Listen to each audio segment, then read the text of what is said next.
Trabajo como guardia nocturno desde hace unos 3 años en una empresa de logística en Torreón, Coahuila. Es un trabajo tranquilo, la mayor parte del tiempo nomás estoy monitoreando las cámaras y haciendo algunas rondas por la bodega. La empresa tiene unas 15 cámaras repartidas por el patio, pasillos y almacenes. Siempre pensé que lo peor que podía pasar era agarrar a algún ratero tratando de robarse mercancía o algo así. Nunca me imaginé que iba a pasar por lo que pasé anoche. Todavía estoy temblando nomás de acordarme, se los juro. Todo empezó hace como 2 meses. Era un martes. Me acuerdo bien porque siempre apunto todo en el reporte. Debían ser como las 2 de la mañana cuando noté algo raro en la cámara del patio de afuera.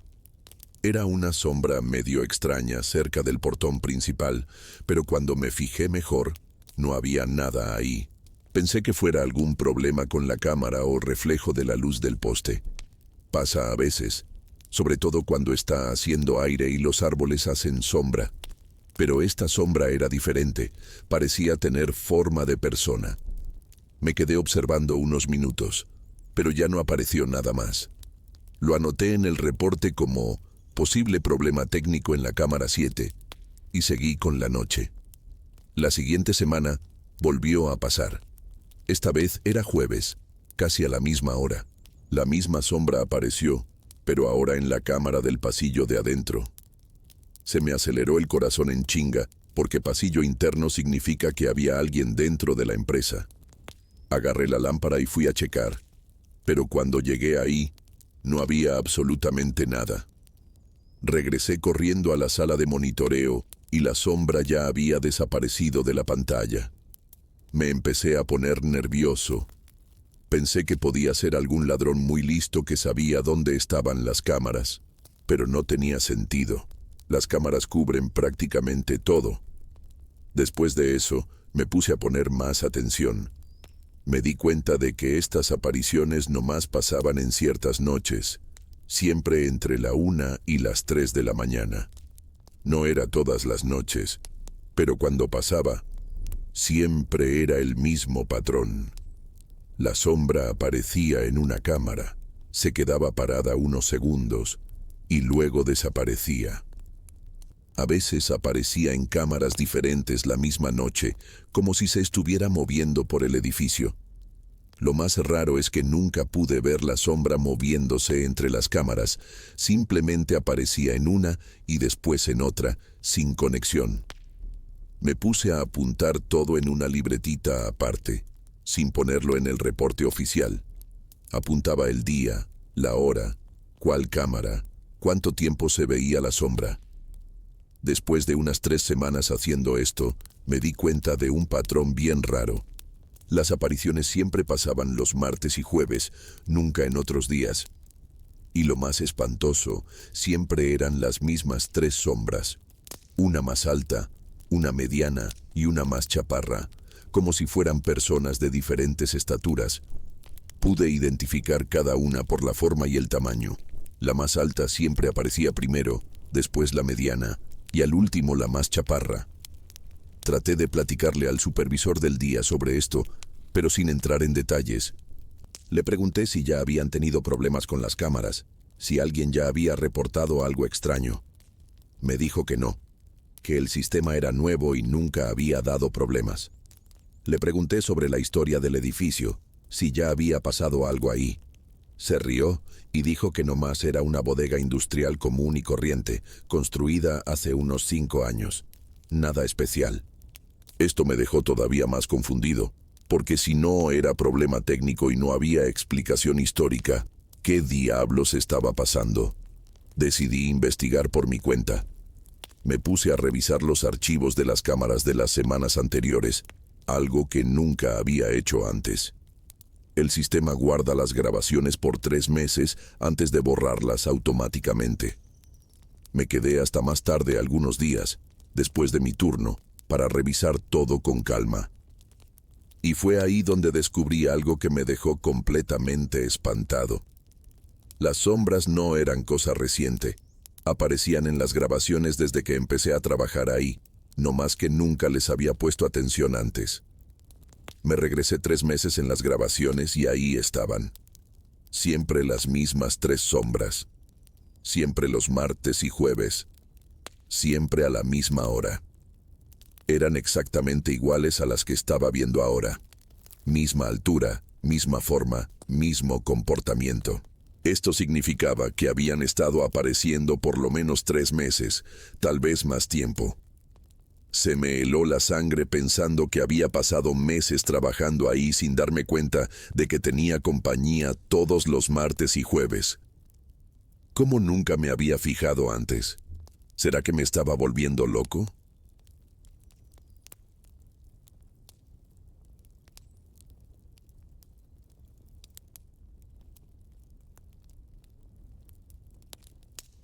Lo que me pasó en mi bodega en Torreón todavía me da escalofríos nomás de acordarme.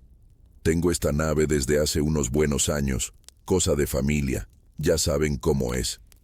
La uso para guardar inventario de mi tiendita en línea. Nunca tuve ningún problema ahí, quitando una goterita aquí y allá, cosa normal de edificio viejo. Era nomás otro día común y corriente, checando pedidos, acomodando anaqueles, esa rutina que uno se acostumbra y ya ni piensa. La primera alarma sonó a media tarde, como a las 3. Ese ruido chillón que hace que se te salte el corazón por la boca. Corrí para allá, esperando encontrar a algún vivo tratando de hacer de las suyas, o no sé, un gato que se metió sin querer. Desarmé, chequé todo, cada rincón, cada pasillo entre los estantes. Nada, ninguna puerta forzada, ninguna ventana rota. Pensé, ha de ser algún defecto en el sensor, mañana llamo al técnico. Cosas que pasan, ¿no? Pero luego, como 2 horas después, volvió a sonar. Lo mismo. A estas alturas ya me estaba empezando a dar coraje, pero también me quedé con la espinita. Revisé todo otra vez, todavía más a fondo. Las cámaras no mostraban nada raro en los momentos antes de que se disparara. Me empezó a dar una cosa extraña, como un escalofrío en la nuca, pero me hice el desentendido. Ha de ser el estrés, pensé, pero la sensación de que había alguien ahí, o algo, se me empezó a pegar. La bodega en sí está bien vieja. Mi abuelo compró esto en los años 60. Antes era de una antigua fábrica textil. Siempre ha tenido ese olor a polvo y concreto viejo, y unos ruiditos que uno le echa la culpa al aire o a que la estructura se está asentando. Normal, yo creía. Nunca les hice caso a las historias del lugar embrujado, esas cosas que la gente mayor a veces comentaba sobre la antigua fábrica. Para mí era nomás un montón de ladrillo y metal. Después de la segunda alarma, y con esa sensación rara que no se me quitaba, decidí que me iba a quedar por ahí hasta más tarde, a lo mejor hasta amanecer. Si era algún gracioso, lo iba a agarrar con las manos en la masa. Si era un problema técnico, por lo menos iba a estar ahí para apagar esa sirena del demonio rápido. A mi esposa no le gustó mucho la idea, pero soy necio. Necesitaba entender qué estaba pasando. Ni me imaginaba en qué me estaba metiendo. Las primeras horas de la noche estuvieron tranquilas, hasta demasiado. Nomás el silencio de siempre de la nave vacía, el zumbido lejano de algún poste en la calle, el crujir de vez en cuando de la madera vieja. Me quedé en un rinconcito cerca de la oficina, con un café y el celular para pasar el rato. Traté de convencerme de que era nomás cansancio y que luego se iba a arreglar el problema, o iba a descubrir qué era. Pero cada sombra que se movía con la luz de la calle, que se metía por alguna rendija, se me apretaba el corazón. Eran casi las 2 de la mañana cuando la alarma gritó por tercera vez. Esta vez, el sonido se oyó diferente, más agresivo, no sé. Me levanté de un brinco. El café casi se fue volando. El corazón a 1000. Ese escalofrío regresó con todo. Y no era nomás en la nuca, era en todo el cuerpo. Una sensación helada, aunque la bodega estaba sofocante como siempre se pone en la noche. Algo estaba muy mal ahí. Cuando llegué al área principal de la bodega, después de apagar la sirena, me di cuenta de la primera cosa realmente rara. Una pila de cajas chicas, que yo estaba segurísimo que estaban arrimadas a la pared del este. Ahora estaban en medio del pasillo, como si alguien las hubiera movido. No pesaban mucho, pero tampoco era el aire. Y el frío. Parecía que venía de un punto específico, cerca de esas cajas. Un frío que helaba hasta los huesos. Me quedé parado ahí, viendo las cajas, tratando de encontrar una explicación lógica. ¿Una rata muy grande? Imposible mover todo eso. ¿Alguien se metió y no lo vi? Pero, ¿cómo? Con la alarma prendida y yo ahí adentro. Me puse a caminar despacio por el pasillo, con el celular en la mano como si fuera un arma. Cada sombra parecía una figura. Cada crujir de la estructura me hacía brincar. El silencio, después de la alarma, era casi peor. Era un silencio pesado, cargado. Podía sentir mi propia sangre latiendo en los oídos. Fue entonces que lo oí. Un susurro, bien bajito, casi que no se oía, pero ahí estaba. Parecía venir de la dirección de unos anaqueles más al fondo, donde guardo material de empaque, plástico de burbujas, esas cosas. Me helé. ¿Hay alguien ahí?, pregunté. La voz me salió más temblorosa de lo que me hubiera gustado. Ninguna respuesta. Nomás ese frío intenso que parecía extenderse por el ambiente, como una neblina invisible. No soy miedoso, gente, pero confieso que las piernas se me estaban aflojando. Caminé hacia donde venía el susurro, o lo que yo creí que era el susurro. Cada paso parecía durar una eternidad. Las luces de emergencia de la nave, esas medio flojitas, hacían sombras largas y chuecas de todo. Llegué cerca de los anaqueles de empaque y no vi nada. Pero el olor, un olor diferente se empezó a mezclar con el de polvo y concreto. Un olor dulzón, medio empalagoso, como perfume antiguo. Perfume de abuelita, ¿saben? Súper fuera de lugar ahí. De repente, una de las cajas de cartón que estaba en un anaquel más alto, nomás se cayó al suelo, con un golpe seco. No se resbaló, no fue un desequilibrio. La empujaron, yo lo vi. No había aire ahí, las puertas y ventanas estaban todas cerradas. Fue como si una mano invisible le hubiera dado un empujoncito. Me eché para atrás unos 2 pasos, el corazón disparado. Ok, esto no es normal, definitivamente no es normal. Me repetía. Fue ahí cuando la temperatura se desplomó de verdad, o sea, de estar sofocante a un frío que partía los dientes en cuestión de segundos. Empecé a ver mi propio aliento condensándose en el aire.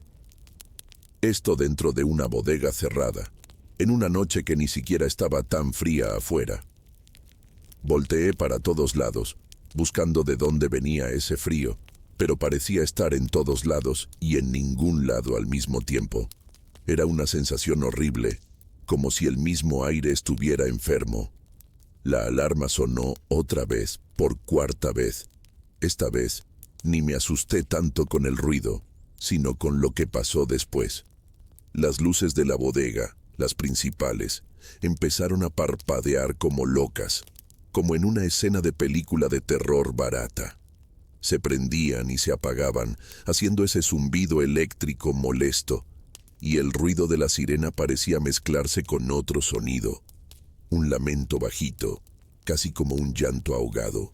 Yo estaba en medio de todo eso, paralizado. Traté de correr al panel de la alarma para apagarla, pero las piernas se me sentían pesadas, como si estuviera caminando dentro del agua. Las luces parpadeando hacían un efecto estroboscópico que me mareaba. Y el lamento parecía estar poniéndose más fuerte, más cerca. No era un sonido humano normal. Tenía una tristeza, un dolor que ponía los pelos de punta hasta el alma. Era como si la mismísima tristeza hubiera agarrado voz. Cuando por fin llegué al panel y apagué la alarma, las luces dejaron de parpadear y volvieron a la normalidad, flojitas pero estables. El lamento también paró. Pero el silencio que siguió fue el peor de todos. Era un silencio cargado de expectativa, como si algo estuviera esperando, observándome. Estaba sudando frío, jadeando, y por primera vez en esa noche, el miedo real, primitivo, se apoderó de mí. Ya no estaba solo en esa bodega. Estaba ahí, parado en medio de la bodega, tratando de controlar la respiración, cuando lo vi. No fue algo claro, tipo una persona enfrente de mí, sino una forma, una sombra más densa que las otras, cerca de esas cajas que habían sido movidas antes. No tenía cara, no tenía contornos definidos. Era nomás una presencia oscura, y el frío salía de ella como ondas. Sentí un pavor que nunca había experimentado en la vida. Una sensación de estar completamente vulnerable, expuesto. Quería gritar, pero la voz no me salía. Parecía que tenía un nudo en la garganta. Esa forma oscura pareció moverse lentamente, no como alguien caminando, sino más como humo desplazándose en el aire. Y mientras se movía, cositas en los anaqueles cercanos empezaron a temblar. Una lata de pintura vieja se cayó, haciendo un ruido metálico que resonó por la bodega como un balazo. No podía quitarle los ojos de encima, hipnotizado por el miedo. No había agresividad directa, pero la sensación de tristeza y soledad que venía de eso era aplastante. Casi se podía tocar. Era como si hubiera estado atrapada ahí por una eternidad. Y entonces, tan de repente como empezó, la sensación de frío intenso empezó a disminuir. La forma oscura pareció retroceder, disiparse lentamente, como si la estuvieran chupando de regreso a las sombras de donde vino. El aire se puso menos pesado. La temperatura empezó a normalizarse. Me quedé ahí, temblando, por no sé cuánto tiempo. El silencio regresó, pero esta vez era un silencio vacío, ya no más cargado de esa presencia opresiva. Las cajas todavía estaban fuera de lugar, la lata de pintura todavía estaba tirada, prueba de que no me lo había imaginado. No pegué el ojo el resto de la noche. En cuanto apareció el primer rayito de sol, agarré mis cosas y salí de esa bodega como alma que lleva el diablo. Nunca más se dispararon solas las alarmas. Nunca más sentí ese frío o escuché esos sonidos. Llamé a un padre, a un especialista en paranormal, no sé, a cualquiera que me pudiera echar la mano, pero nadie supo explicar. La bodega sigue ahí, la sigo usando, pero nunca más entré solo en la noche. Esa sensación, esa tristeza, esa presencia, se me quedó grabada. A veces, cuando estoy ahí durante el día, todavía siento un escalofrío y volteo por encima del hombro. No sé qué era, pero sé que estaba ahí. Y eso, amigos, es algo que no puedo explicar hasta el día de hoy.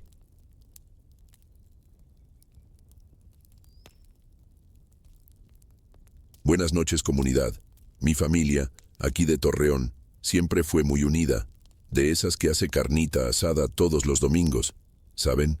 Y siempre tuvimos una vida buena, cómoda, nada de lujos exagerados, pero nunca nos faltó nada. Todo gracias a mi abuelo, el patriarca, un hombre que salió de la nada y construyó un pequeño imperio en el ramo de transportes aquí en la región. Siempre fue nuestro héroe, nuestro ejemplo, hasta que descubrimos la verdad detrás de tanta suerte. Me acuerdo de nuestra infancia. La casa de mi abuelo era nuestro paraíso. Una casona antigua, pero siempre impecable, con un jardín enorme. Era generoso, ayudaba a todos en la familia, pagaba estudios, daba buenos regalos. Pensábamos que era fruto de su trabajo duro, y en parte lo era, claro. Pero había algo más, un secreto oscuro que guardó bajo 7 llaves y que, cuando salió a la luz, convirtió nuestra vida en un verdadero infierno. Su prosperidad tenía un precio, y nosotros empezamos a pagarlo sin ni siquiera saberlo. Todo empezó a descomponerse hace unos meses, de una manera sutil. Primero, fueron las pesadillas. Casi todos en la familia empezamos a tener sueños horribles, recurrentes, con sombras, susurros y una sensación de opresión en el pecho al despertar. Después, cositas que se perdían dentro de casa, objetos que estábamos seguros de dónde estaban y simplemente se esfumaban. Mi tío empezó a tener unos corajes de la nada, él que siempre fue la persona más tranquila del mundo. Le echábamos la culpa al estrés, al calor de Torreón, a cualquier cosa. La bomba explotó cuando estábamos limpiando la oficina antigua de mi abuelo, después de que falleció. Siempre prohibió la entrada de casi todos ahí. Encontramos un diario viejo, con la pasta de cuero gastada, escondido en el fondo de un cajón con llave. Las primeras páginas eran normales, apuntes de negocios, cosas del día a día. Pero, conforme fuimos avanzando en la lectura, las palabras se ponían más extrañas, la letra desesperada. Y fue ahí donde lo encontramos. El pacto. Estaba todo detallado, con un lenguaje arcaico, casi ritualístico. Había hecho un trato, décadas atrás, con algo que llamaba el guardián de las sombras, o aquel que cobra en silencio. A cambio de prosperidad continua para él y sus descendientes, ofreció... Bueno, no estaba explícito lo que ofreció al principio, pero hablaba de lealtad eterna y una puerta siempre abierta. Con cada línea que leíamos, un escalofrío diferente nos subía por la espalda. Era increíble, parecía guión de película de terror. Pero las cosas que empezaron a pasar después de que leímos ese diario no dejaron duda. La insuerte de la familia empezó a voltearse de una manera espantosa. Los negocios de mi papá, que heredó la empresa del abuelo, empezaron a venirse abajo inexplicablemente. Contratos cancelados, accidentes con los camiones, deudas saliendo de la nada. Mi tía, que tenía una salud de hierro, se enfermó gravemente. Los doctores no encontraban la causa. Era como si una nube negra hubiera caído sobre todos nosotros. Una noche, estaba en casa, ya era tarde, y oí un ruido en la cocina. Cuando fui a ver, la puerta del refrigerador estaba abierta y todas las cosas de adentro, todo, estaba en el suelo, regado, roto. Pero no como si se hubiera caído, sino como si alguien lo hubiera arrancado con coraje y aventado lejos. Lo más raro es que la puerta estaba cerrada con llave y las ventanas cerradas. Sentí un frío en la panza y un olor horrible, como carne podrida, que duró nomás unos segundos y después desapareció. La sensación de estar siendo observado se volvió constante. En casa, en la calle, en cualquier lugar. Sombras moviéndose con el rabillo del ojo, ruidos extraños durante la noche, arañazos en las paredes, pasos en el pasillo cuando no había nadie. Tratábamos de aferrarnos a la lógica, buscar explicaciones, pero en el fondo sabíamos que todo eso estaba conectado con el pacto de mi abuelo. La prosperidad había llegado, sí, pero la cuenta, amigos, estaba empezando a cobrarse con intereses altísimos. Tratamos de todo, rezamos, llamamos a un padre amigo de la familia para que bendijera la casa, hicimos promesas, nada parecía funcionar. Era como si esa entidad, o lo que fuera que mi abuelo hubiera invocado, estuviera determinada a cobrar cada centavo de ese trato antiguo. La casa de mi abuelo, antes un lugar de alegría, ahora parecía tener una atmósfera pesada, opresiva. Las paredes parecían más frías, los cuartos más oscuros incluso durante el día. Evitábamos quedarnos solos ahí. Lo más espantoso era cómo las cosas parecían personalizarse. Mi hermano menor, que coleccionaba carritos desde chiquito, empezó a encontrar sus juguetes rotos, muchas veces de formas violentas, con llantas arrancadas, abollados como si los hubieran pisoteado. Se despertaba llorando a medianoche, diciendo que veía un hombre chueco en la esquina del cuarto. Nadie más lo veía, pero el terror en sus ojos era demasiado real para ignorarlo. Mi mamá, que siempre fue muy religiosa, empezó a tener la fe tambaleada. Las imágenes de santos que tenía en casa aparecían volteadas hacia la pared. o se caían de los estantes sin explicación. Una vez, encontramos su Biblia abierta en una página que hablaba sobre maldiciones y pactos, con una mancha oscura, como si algo se hubiera quemado ahí, justo encima del versículo. Se quedó días sin poder entrar a su propio cuarto. Dormía en el sillón de la sala, rezando bajito. El olor a azufre, o algo parecido a huevo podrido, empezó a aparecer en momentos random, principalmente cuando hablábamos sobre el diario de mi abuelo o tratábamos de encontrar alguna solución. Era un olor fuerte que se impregnaba en el aire y causaba náuseas. Desaparecía tan rápido como aparecía, pero dejaba una sensación de malestar horrible. Era como una advertencia, una forma de decir, estoy escuchando y no me gusta esto. Empezamos a investigar sobre el tal guardián de las sombras, pero no encontrábamos nada concreto, solo leyendas antiguas, cuentos folclóricos de entidades que ofrecían favores a cambio de algo muy preciado, generalmente el alma o el linaje. Mientras más leíamos, más la situación parecía encajar. Mi abuelo, en las ganas de salir de la pobreza y darle una vida mejor a la familia, se había metido con algo muy antiguo y poderoso, algo que no entendía y no podía controlar. Un día, mi prima chiquita estaba jugando en el jardín de la casa de mi abuelo. Todavía íbamos ahí por tercos y porque, a pesar de todo, era la casa de la familia. De repente, empezó a gritar.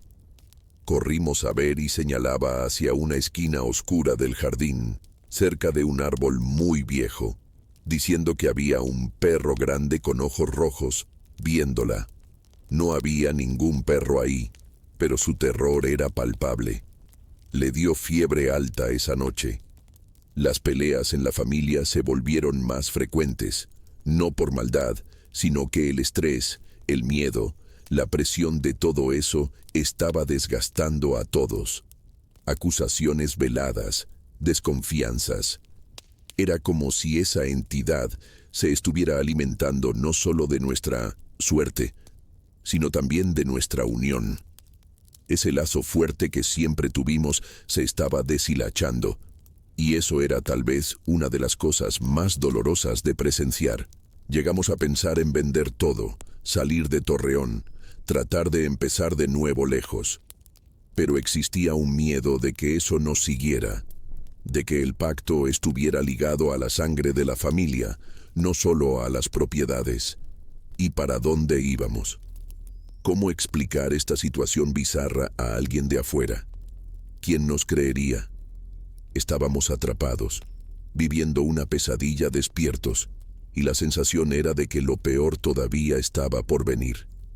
La gota que derramó el vaso fue cuando mi sobrinita, la hija de mi hermano, una niñita de 5 años que era la alegría de la casa, empezó a dibujar figuras horribles. Eran garabatos de una criatura alta, oscura, con ojos rojos brillantes, siempre al lado de muñequitos que representaban a nuestra familia. Y empezó a hablar con una voz que no era la suya, una voz ronca, gruesa, diciendo cosas como, la deuda necesita ser pagada, o, el tiempo se está acabando. Eso nos quebró. Ver a una niña tan pequeña siendo usada así fue devastador. Ya no era sobre mala suerte en los negocios u objetos que desaparecían, era algo invadiendo la inocencia de nuestra familia. Desesperados, buscamos ayuda en todos los lugares que podíamos imaginar aquí en Torreón y hasta fuera. Fuimos a iglesias de diferentes denominaciones, hablamos con curanderos, médiums, cualquiera que se dispusiera a escuchar sin llamarnos locos. Algunos intentaron rituales, oraciones, limpias espirituales. Por un breve momento, las cosas parecían calmarse. Surgía una falsa esperanza, pero pronto la actividad siniestra regresaba, a veces con más fuerza, como si se estuviera burlando de nuestros esfuerzos. Parecía que nada terrenal podría romper ese lazo antiguo y sombrío.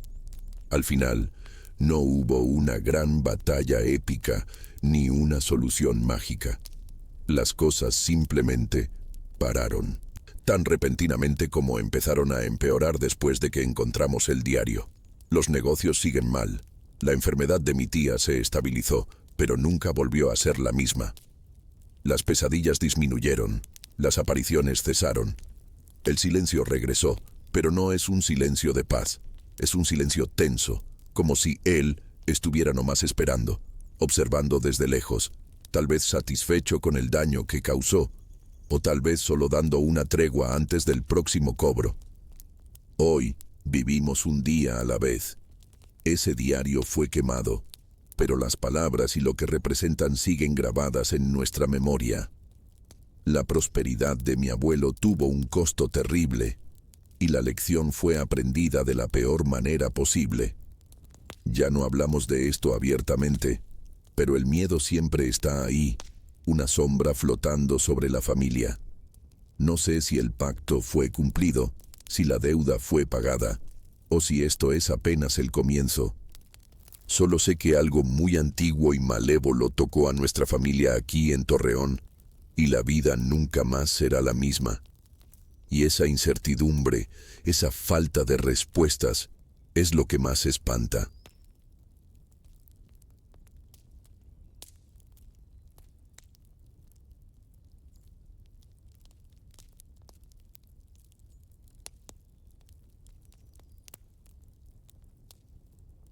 Me gustaría contar una historia que me pasó hace unos 5 años y que hasta hoy me da escalofríos cuando la recuerdo. Era 2019. Estaba en una etapa bien apretada económicamente. ¿Sabes cómo es? Recién egresado, trabajando en unas prácticas que apenas me alcanzaban para los gastos. Viviendo en un departamentito súper pequeño en el centro de la ciudad. Mi carro viejo, que ya estaba medio maltratado cuando lo compré, había dado su último suspiro la semana anterior. Problema en el motor que iba a costar más caro arreglar de lo que valía el carro. Estaba sin lana para componerlo y sin carro para moverme. Fue en esa época que mi prima Carla me invitó a ir a su cumpleaños en Torreón, el fin de semana. Ella siempre hacía unas fiestas padrísimas y yo necesitaba salir un poco de esa rutina asfixiante de trabajo y preocupaciones. El problema era cómo llegar allá sin carro y sin dinero para el boleto del camión, que en esa época estaba bien caro. El viaje en carro tomaría unas 3 horas, pero en camión se complicaba más y salía más caro. Fue cuando me acordé de esos grupos de aventón en Facebook de los que todo mundo hablaba. Nunca los había usado antes, siempre me pareció medio riesgoso. Pero la situación estaba complicada de verdad. Me hice una cuenta en uno de esos grupos y publiqué que necesitaba aventón para Torreón el sábado en la mañana, ofreciendo cooperar con la gasolina. En pocas horas aparecieron algunas respuestas, pero la mayoría quería una cantidad que no tenía cómo pagar. Hasta que un tipo llamado Roberto me mandó mensaje privado diciendo que iba para allá de todos modos, que me podía llevar gratis, solo pidiendo una ayudadita simbólica con el combustible. Parecía demasiado bueno para ser verdad, pero estaba desesperado. Intercambiamos algunos mensajes, parecía normal. Dijo que era representante comercial y siempre hacía esa ruta. Quedamos de vernos en una gasolinera a la salida de la ciudad, a las 7 de la mañana del sábado. Llegué a la gasolinera unos 15 minutos antes de la hora acordada, medio nervioso pero emocionado por el viaje. Roberto llegó puntualmente en una pick-up blanca medio viejita, pero bien cuidada. Era un hombre de unos 40 y tantos años, flaco, cabello canoso en las sienes, usando una camisa formal azul claro y pantalón de mezclilla. Parecía bien normal, ¿sabes? De esos tipos que ves en cualquier oficina o tienda. Me saludó con una sonrisa, me ayudó a poner mi mochila en la caja y preguntó si quería algo antes de partir. Compré un café y unas galletas. Él llenó el tanque y pronto estábamos en carretera. Al principio, la plática fluyó bien natural. Me contó que trabajaba vendiendo equipos agrícolas, que conocía bien esa región, que tenía familia repartida por varias ciudades. Yo le platiqué sobre mi trabajo, sobre la fiesta de mi prima, cosas normales de quien está conociendo a alguien en un viaje. Las primeras 2 horas pasaron tranquilas. La carretera estaba buena, el tiempo estaba bonito, y Roberto manejaba bien, respetando los límites de velocidad. Tenía una manera medio callada, pero no desagradable. De vez en cuando hacía algún comentario sobre el paisaje o sobre las ciudades que pasábamos. Paramos una vez en una gasolinera para usar el baño y comprar agua. Fue cuando empecé a fijarme en algunas cosas raras. Primero, se tardó muchísimo en el baño, como unos 15 minutos. Cuando regresó parecía medio agitado, checando el celular de manera nerviosa. Segundo, cuando pagó el agua, vi que tenía una cartera bien gorda de dinero, lo que me pareció raro para alguien que dijo aceptar aventones para cooperar con el combustible. Pero pensé que tal vez era paranoia mía, ¿sabes? Uno siempre se pone medio desconfiado con desconocidos. Regresamos al carro y seguimos el viaje, pero algo había cambiado en el ambiente. La plática empezó a ponerse rara después de esa parada. Roberto comenzó a hacer preguntas muy específicas sobre mi vida, como dónde vivía exactamente, si tenía familia en la ciudad, si alguien sabía que estaba viajando. Al principio respondí natural, pero después empecé a darme cuenta de que estaba como catalogando información sobre mí. Cuando preguntó si tenía novia y si ella sabía del viaje, se me prendió un foco rojo en la cabeza. Traté de cambiar el tema, hablando de fútbol, del clima, cualquier cosa, pero él siempre regresaba a las preguntas personales. Empezó a platicar sobre cómo era fácil que la gente desapareciera en las carreteras, sobre accidentes que pasaban, sobre cómo la policía se tardaba en encontrar a personas perdidas. Yo me reía nervioso, tratando de tomarlo como plática normal, pero por dentro estaba empezando a sentirme bien incómodo. Lo peor es que estábamos en medio de la nada, en una carretera con poco movimiento. Fue cuando tomó un desvío que yo no esperaba. Dijo que conocía un atajo que nos iba a ahorrar unos 20 minutos de viaje. La carretera secundaria era de terracería, medio abandonada, con monte alto de los 2 lados. Mi corazón empezó a acelerarse, pero traté de mantener la calma. Le pregunté si estaba seguro del camino, y me dijo que conocía esa región como la palma de su mano, pero el GPS de mi celular mostraba que nos estábamos alejando de la ruta principal.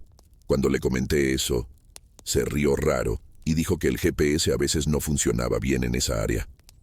Empecé a pensar en cómo salir de esa situación. Estábamos lejos de todo, sin señal de celular, en una carretera que yo no conocía. Si le pedía que parara y me dejara ahí, iba a quedar en una situación todavía peor. Decidí quedarme callado y poner atención a todo, tratando de memorizar el camino por si acaso. Roberto había dejado de hablar y estaba concentrado manejando, con una expresión que no lograba descifrar. La carretera de terracería parecía no tener fin. Ya llevábamos como 40 minutos en ese atajo, y yo tenía la certeza de que algo estaba muy mal. Roberto empezó a hablar solo, murmurando cosas que no lograba entender bien. De vez en cuando me veía por el espejo retrovisor con una mirada rara, medio vacía. Traté de platicar algunas veces, pero solo respondía con monosílabos o ni respondía. Tenía la boca seca y sentía el corazón latiéndome fuerte en el pecho. Empecé a pensar en todas las historias que había escuchado sobre aventones que salieron mal, sobre personas que desaparecieron. Traté de mandar un mensaje a mi prima, pero no tenía señal de verdad. El celular solo mostraba sin servicio. Miré por la ventana tratando de identificar alguna referencia, algo que me pudiera ayudar después, pero solo era monte, cerca vieja y una que otra casa abandonada en medio de la nada. De repente, paró el carro en un claro al lado de la carretera. Dijo que necesitaba checar algo en el motor, que había escuchado un ruido raro. Se me heló la sangre. Se bajó del carro y levantó el cofre, tocando algo ahí adentro. Yo me quedé sentado, sin saber qué hacer. Bajarme del carro y tratar de correr. ¿Pero para dónde? Estábamos en medio de la nada. Quedarme ahí y rogar que fuera solo paranoia mía. Se tardó como 10 minutos tocando el motor, de vez en cuando viéndome a través del parabrisas. Cuando regresó al carro, tenía una expresión diferente, más seria. Dijo que ya estaba todo bien, que podíamos seguir, pero ahora manejaba más despacio, viendo constantemente por los espejos, como si estuviera buscando algo o esperando a alguien. Traté de preguntar cuánto faltaba para llegar, y me dijo que no sabía bien, que dependía del tráfico. ¿Qué tráfico? No había pasado ni un carro en esa carretera. Empezó a oscurecer, y yo estaba cada vez más nervioso. Ya debían ser como las 5 de la tarde, y la fiesta de mi prima empezaba a las 7. Aunque llegáramos pronto a Torreón, iba a llegar tarde. Pero ese era el menor de mis problemas en ese momento. Roberto empezó a platicar de cosas raras, sobre cómo la gente era ingenua, sobre cómo era fácil engañar a los demás. Hablaba en un tono medio filosófico, pero que me daba escalofríos. Dijo que ya había ayudado a mucha gente en la carretera, que algunas personas eran agradecidas y otras ni tanto. Preguntó si yo era una persona agradecida. Le respondí que sí, claro, que estaba muy agradecido por el aventón. Se rió de esa manera rara otra vez y dijo que pronto iba a descubrir qué tipo de persona era yo.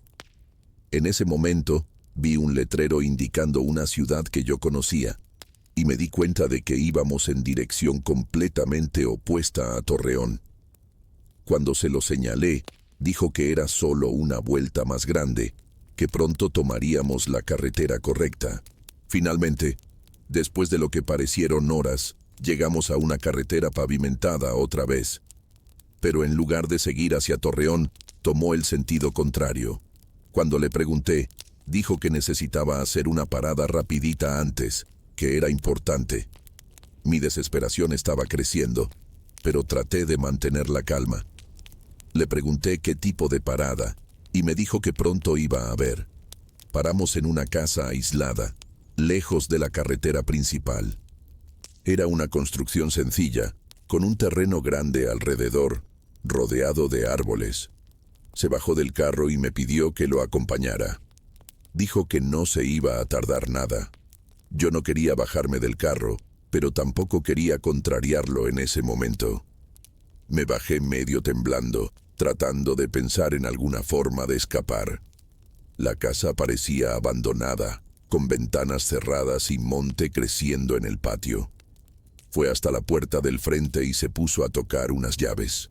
En ese momento, escuché el ruido de un carro acercándose en la carretera.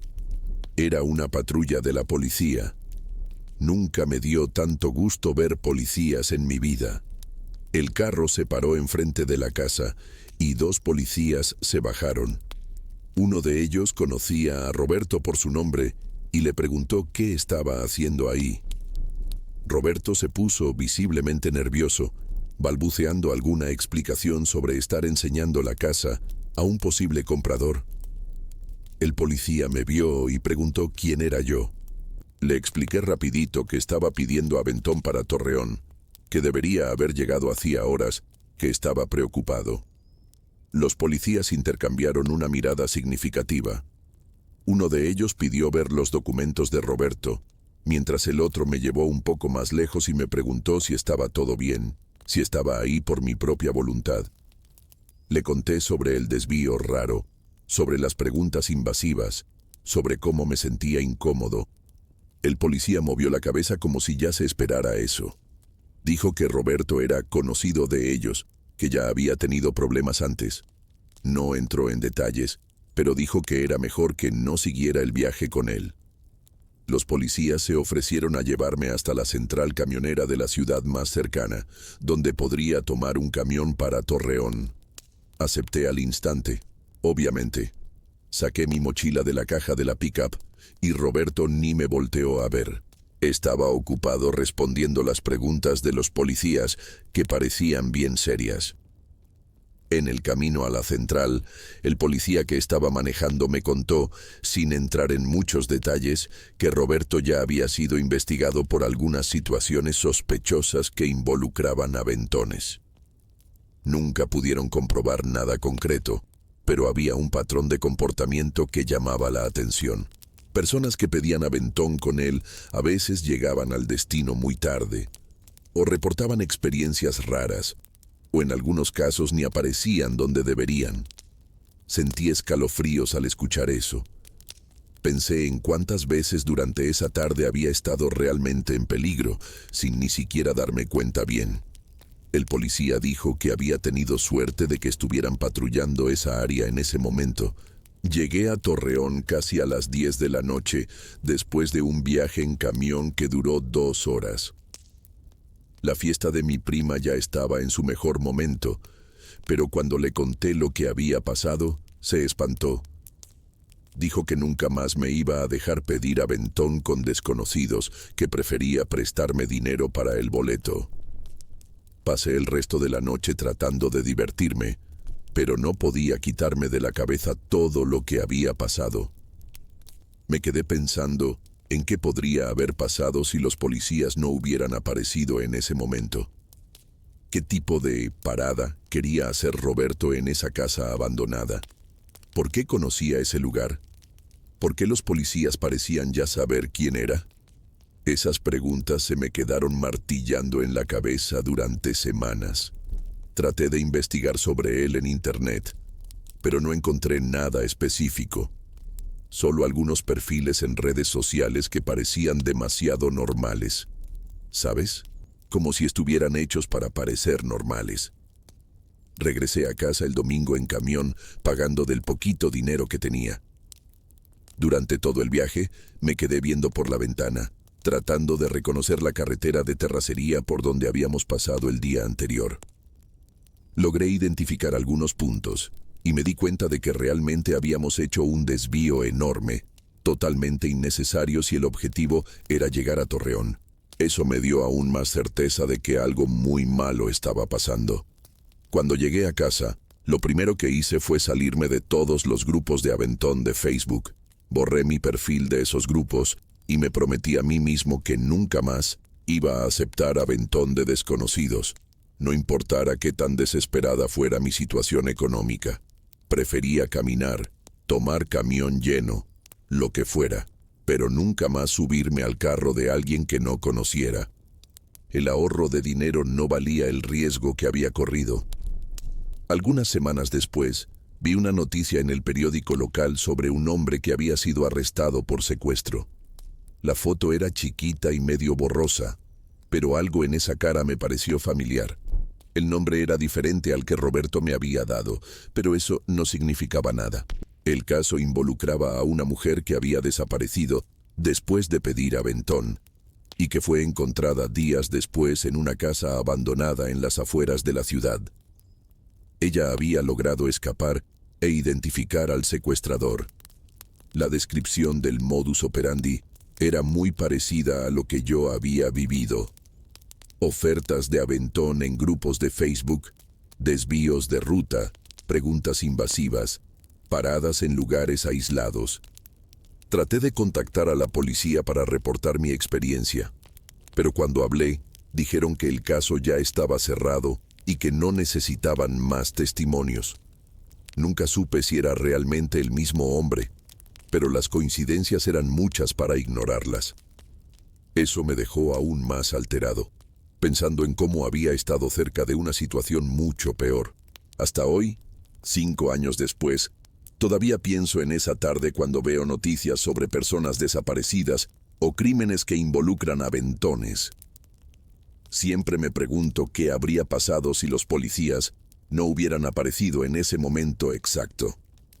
¿Será que fue solo coincidencia o estaban siguiendo a Roberto por algún motivo? ¿Por qué me llevó justamente a esa casa?